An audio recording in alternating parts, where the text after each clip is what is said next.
They let me go on a Tuesday, not a Friday the way most companies do it when they want you to have the weekend to cool down before you think about calling a lawyer. A Tuesday, like it was just another item on the agenda between the 10 a.m. budget review and the catered lunch for the regional managers. I remember sitting in that conference room on the 14th floor, the one with the floor-to-ceiling windows that looked out over the river, and thinking, 31 years. I gave this company 31 years. I missed my daughter's 6th birthday for a site inspection in Phoenix. I drove 4 hours through an ice storm in January 2019 to make sure a crew showed up for a foundation pour that couldn't wait. I built relationships with every major subcontractor in the tri-state area, relationships that took years to earn, that existed because of who I was and how I treated people, not because of the Merit Construction logo on my business card.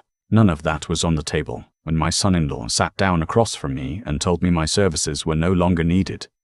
Let me back up. My name is Walter. I'm 54 years old. I spent 3 decades as senior project director at Merit Construction, one of the oldest family-owned commercial construction firms in the Mid-Atlantic. We built hospitals, corporate campuses, 2 county courthouses, and a stadium expansion that was on the front page of the business section when it opened. I wasn't the flashiest guy in the room. I didn't golf with the governor or get quoted in trade magazines. What I did was deliver. Every project I touched came in on time. In 31 years, I had one cost overrun above 15% 101. And that was because the client changed the structural specs 3 months in. The firm was founded by Harold Merritt, who is one of the most decent men I've ever known. Harold built the company from a 2-truck operation in 1974 into a $200 million regional firm. He was the kind of owner who remembered your kids' names, who showed up to the job site in his good shoes and didn't care if they got muddy, who called you on your birthday. Old school, the kind of man who earned every dollar. About 4 years ago, Harold's health started slipping. Nothing sudden, just the slow accumulation of age and decades of stress. He was in his late 70s, and his kids were pushing him to step back. His daughter, Christine, had been loosely involved with the company for years, mostly on the marketing and event side. She married a man named Garrett about 6 years back.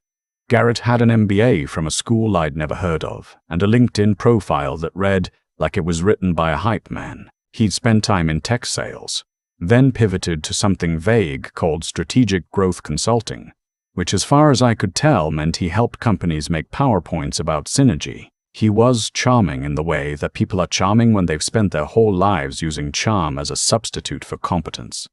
Every time I saw him at a company event, he was working the room, laughing too loud at his own jokes, asking questions he didn't actually want the answers to. When Harold announced he was stepping back and naming Garrett as the new chief executive, I sat very still in my chair and waited for someone to laugh. Nobody laughed. I told myself it would be fine. Harold was still around. The board still had 2 longtime members who understood construction. Garrett would figure out his limitations and rely on the people who actually knew what they were doing. I was wrong about all of that. Within 60 days, Garrett had brought in his college roommate, a man named Troy, as chief operating officer. Troy had a background in restaurant supply logistics. Our company had 17 active commercial projects worth a combined $340 million, and the new COO's deepest industry experience was coordinating deliveries of industrial refrigerators. Troy started scheduling meetings to streamline the subcontractor pipeline. He used phrases like vendor relationship optimization and cost compression at the contractor tier.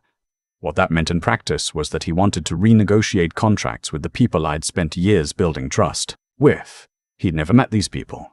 He didn't know that Phil, who ran the best electrical crew in the region, had turned down 3 larger contracts to stay loyal to us because of how we treated him during a tough job in 2016. He didn't know that the Kowalski brothers, who did our structural steel, gave us preferred scheduling, because we always paid on time and never jerked them around on change orders. To Troy, they were line items. To me, they were relationships. I tried to explain this in meetings. I put together a document, an actual written analysis, showing how our subcontractor loyalty had saved us an average of $2.3 million per year over the past decade by getting us preferred pricing and priority scheduling. Garrett looked at it, nodded slowly the way people do when they're not reading, and said he appreciated my perspective. Then he had Troy proceed anyway. I watched 2 of our best electrical contractors take their availability elsewhere over the next 4 months. I watched a framing crew that had worked exclusively with us for 9 years sign with a competitor because Troy tried to cut their rate by 12% on a handshake. I said something every time. I documented everything. I was the guy in every meeting raising his hand saying, "This is going to cost us more than we're saving." What I didn't know was that Garrett had already decided I was the problem. I found out later, from our office manager who'd been with the firm since 1998 and trusted me enough to tell me that Garrett had described me to the board as resistant to the new direction and a cultural liability. He'd apparently told Harold, who was no longer involved in day-to-day decisions, that I was struggling to adapt. 31 years of delivering results, and that was the phrase they used. The Tuesday it happened, I was called into the conference room at 9:45 a.m. Garrett was there. So was the HR director, a woman who'd been hired 8 months earlier and had never once had a real conversation with me. And there was a third person, an outside attorney, which told me immediately that this wasn't a performance review. Garrett didn't make eye contact when he told me. He looked at a spot somewhere past my shoulder, reading off points he'd clearly rehearsed. Position elimination, restructuring of the senior leadership team. The company is moving in a new direction. Then the HR director slid a packet across the table. 3 weeks of severance for every year of service, which sounds decent until you do the math and realize that 3 decades of my professional life, of relationships built and crises managed and projects delivered, was being valued at approximately 7 months of pay. There was a non-disparagement clause, a non-solicitation agreement covering all current clients and active subcontractors for 24 months, and a non-compete covering a geographic radius that essentially included every market we operated in. I looked at the packet. I looked at Garrett. I said, "I'd like to take this to my attorney before I sign anything." He nodded like he'd expected that. "Of course. You have 5 business days." I picked up the packet. I stood up. I said, "Garrett, I want you to know that I don't hold any of this against you personally. I hope the company continues to succeed." I meant approximately half of that. I called my attorney that afternoon. He's a labor and employment guy I'd known since our kids played baseball together. He reviewed the packet that evening and called me back the next morning. "The severance calculation is on the lower end of defensible," he told me. "The non-disparagement is standard, but this non-solicitation clause is aggressive. It's written to cover not just clients but any business relationships developed during the course of your employment. That's basically everyone you know in the industry. Can they enforce it? They can try. Whether it holds up depends on a judge and how specifically it's written, but litigation costs money and time, Walter. The question is whether what you'd gain is worth what you'd spend." I thought about that for a few days. I also didn't sign anything. On day 3, I got a text from Phil, the electrical contractor. He'd heard through the trade network that I was out. His message was 2 sentences. Heard the news. What are you doing next? On day 4, a project manager named Donna, who'd worked with me for 11 years, called me at home. She said she'd been made aware that her position was also being evaluated, which was the current euphemism for elimination. She asked if I was planning to do anything. I hadn't planned anything. I was still sitting with the reality of what had happened, still feeling the specific weight of 31 years suddenly having an ending point. But something shifted when Donna called. I'd spent my career solving problems. This was a problem. I called my attorney back and told him I wasn't signing the non-solicitation clause in its current form. I told him I wanted to negotiate the geographic scope down to a reasonable radius and remove the language about business relationships because it was overbroad and I believed unenforceable anyway. He agreed to make the call. Garrett's attorney pushed back. There were 3 days of back and forth. In the end, they modified the clause to cover direct client solicitation but not general contractor and subcontractor relationships, and the geographic radius was cut in half. My attorney thought we could have pushed further. I decided it was enough. I signed on a Friday. Then I spent the weekend thinking. I want to be clear about something because I think it matters. I did not reach out to a single client or contractor first. I didn't make calls, I didn't send emails, I didn't hint at anything. What happened next happened because of 31 years of showing up, of being honest, of following through. You can't manufacture that after the fact. Either you've built something real or you haven't. By the end of the first week after my departure, I had received 11 calls or messages from project managers, site supervisors, and subcontractors asking what I was doing next. Phil reached out again, this time with a specific question. Was I planning to start something of my own? I told him I was thinking about it. By the end of week 2, I had 14 people who'd indicated in one form or another that they would want to work with me if I did. I incorporated Callaway Project Partners, my mother's maiden name, on a Wednesday morning in November. I spent $2,800 to set up the LLC, get proper insurance certificates, and build a basic website. I called in every favor I had with a contractor who did commercial interiors at reduced rate for me because I'd gotten him into 3 major jobs over the years. He had my office space ready in 10 days. I'm going to be careful here because of what I signed, so I'll say it this way. In the 4 months following my departure from Merit, 5 significant commercial projects that had been in various stages of planning found new general contractors. I don't know the specific reasons in each case. I know that Callaway Project Partners was awarded 4 of those 5 contracts.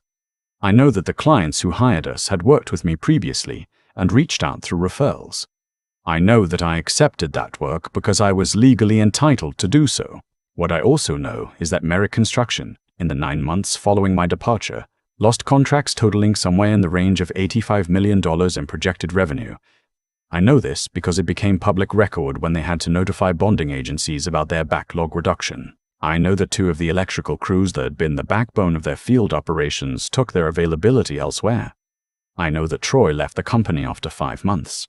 I know that the Kowalski brothers, who had done Merit's structural steel work for nearly a decade, took a contract with a competitor firm and haven't come back. I know all of this because people talk. The construction industry in this region is smaller than it looks from the outside. Everybody knows everybody, and everybody knew what had happened. Garrett called me in March. I almost didn't recognize the number. When I answered and heard his voice, there was a long pause on his end, like he'd expected to get voicemail. He asked if I'd be willing to consult on a project that had run into complications. A hospital expansion that had stalled because of contractor coordination issues. I said I appreciated the call. I told him I was at capacity. That was true. I had 17 people working with or for Callaway, including Donna, who'd left Merit 2 months after I did and brought 4 years of client relationship knowledge with her. We had contracts lined up through the following spring. We were small, but we were profitable. And more importantly, we were the kind of operation where people actually wanted to show up. There's something I've thought about a lot since all of this happened. Harold Merritt, who built that company over 50 years, called me about 6 months after I left. He'd apparently been somewhat shielded from the details by Christine and Garrett. He was apologetic in the way that proud men are, apologetic, indirect, careful, a little formal. He didn't say he'd made a mistake, but he asked how I was doing. And when I told him the business was going well, he was quiet for a moment and then said, "I'm glad, Walter. I always knew you'd land on your feet." I think he knew more than he was letting on. I'm not angry anymore. I was for a while. That particular kind of anger that comes from feeling like the years you gave to something didn't actually matter to the people holding the decision-making power. That's a real feeling, and I think it's legitimate. If you've ever given the best part of your professional life to a place that turned around and handed the keys to someone who didn't earn them, you know exactly what I'm talking about. But anger doesn't build anything. What I did instead was start over, at 54, with a clean slate and a Rolodex that turned out to be worth more than 31 years of loyalty to someone else's family business. My daughter called me last week. She's finishing her junior year at UNC. She said, "Dad, I saw on LinkedIn that Merit laid off 8 more people." She wasn't gloating. She was worried about the people she knew from company picnics growing up. She's a good kid. I told her that sometimes companies go through hard transitions and that the people who are good at what they do tend to find their way. She said, Is that what happened to you? I thought about it. I thought about the conference room on the 14th floor. The packet slid across the table.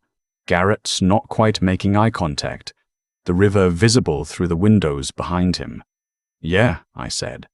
That's pretty much what happened to me. Callaway Project Partners is 3 years old this November. We have 22 people. We've completed 11 commercial projects. Our average cost variance is 4% under projection, better than anything I managed at Merit, because when you own it, you care about it differently. Phil runs all our electrical coordination. The Kowalski brothers did the structural work on our last 2 contracts. We have a waiting list. I am not telling this story to rub anything in. I'm telling it because somebody out there is sitting in a conference room right now, or they just sat in one, staring at a packet with an NDA and a non-solicitation clause and a severance figure that doesn't come close to reflecting what they gave. And they're trying to figure out what happens next. Here's what I can tell you. The relationships are yours. The reputation is yours. The 30 years of showing up when it was hard, that is yours. They can restructure your position. They can hand the company to someone who has never read a blueprint. They can call you a cultural liability in a boardroom while you're down the hall. They cannot take what you built with other people, because that was never theirs to take. Don't sign anything until a lawyer looks at it. Call the people who matter. Don't burn anything down on your way out. Build something. The rest has a way of taking care of itself. I've had a lot of time to think about what actually happened. Not the sequence of events. I have that memorized down to the Tuesday morning, the 14th floor, the river through the window, but the underlying mechanics of it.